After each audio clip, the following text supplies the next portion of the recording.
Now, the Pentagon says that U.S. forces have conducted 2 separate airstrikes against the ISIL militant group in northeastern Somalia.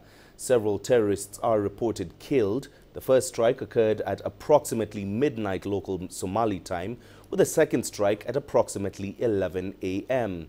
This is the first time the U.S. has targeted ISIL in the Horn of Africa. Currently, the U.S. maintains a small unit of about 50 troops in Somalia, mainly to advise and assist Somalia and Africa Union missions battling Al-Shabaab. That's an Al-Qaeda-affiliated group in Somalia. Well, let's now get you the latest from Somalia. We're joined live by CGTN's Abdulaziz Bilo in Mogadishu. Abdulaziz, are there any more details at this time on how the attack was carried out and any particular targets?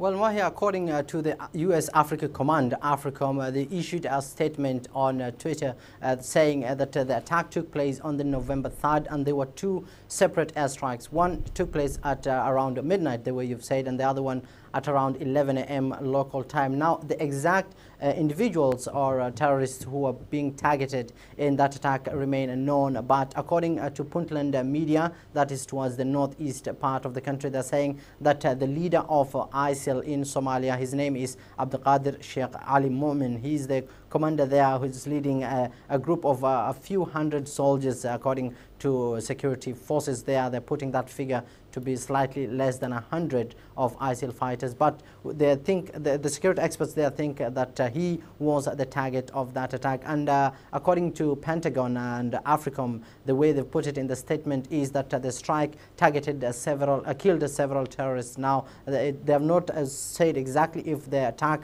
was unmanned or whether there were boots involved on the ground, but all we know is that the Pentagon and Africa Command, they're assessing the casualty figure and the impact of that attack to know exactly who was targeted in that attack. But to be precise, the attack took place in a very mountainous region known as Boqa. Boqa now is in the Kandala region of Bari, that is towards Puntland, that is the northeastern part of the country, quite a safe region, quite more secure compared to southern Somalia, and has been an autonomous state since 1998. And it's the first region where ISIL or pro-ISIL militants have laid siege there in Kandala in 2016.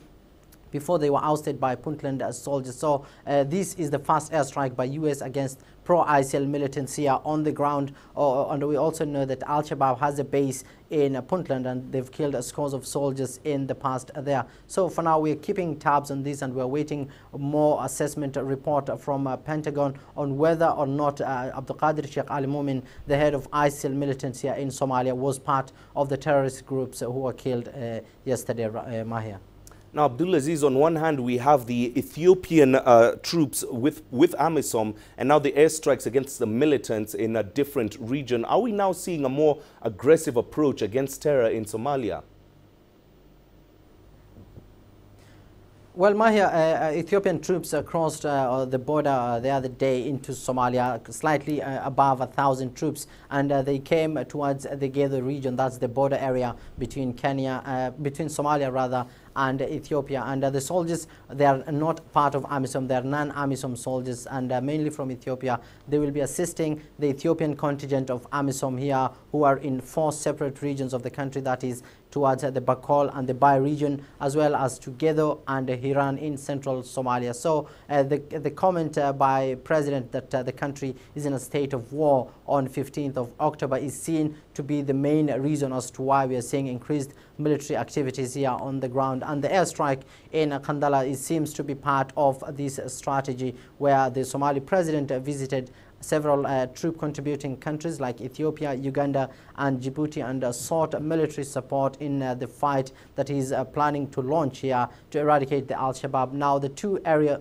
of focus for the government will be Gedo and Lower Shabelle region, that is towards the border between Kenya and Ethiopia, and also on the outskirts of Mogadishu, where Al-Shabaab has lately been attacking African Union forces in those regions. And it's those 2 regions where Al-Shabaab has also overrun several African and Somali army bases. So for now, the government is saying rather that the main priority for them is security, and the latest military movement here on the ground, both by the the U.S. Aerial firepower, and the troops here on the ground, mainly from Ethiopia, is seeing as going to be a game changer in the fight against Al-Shabaab, because the government here over the past couple of months has been on the receiving end. Al-Shabaab has been launching devastating attacks here in the capital.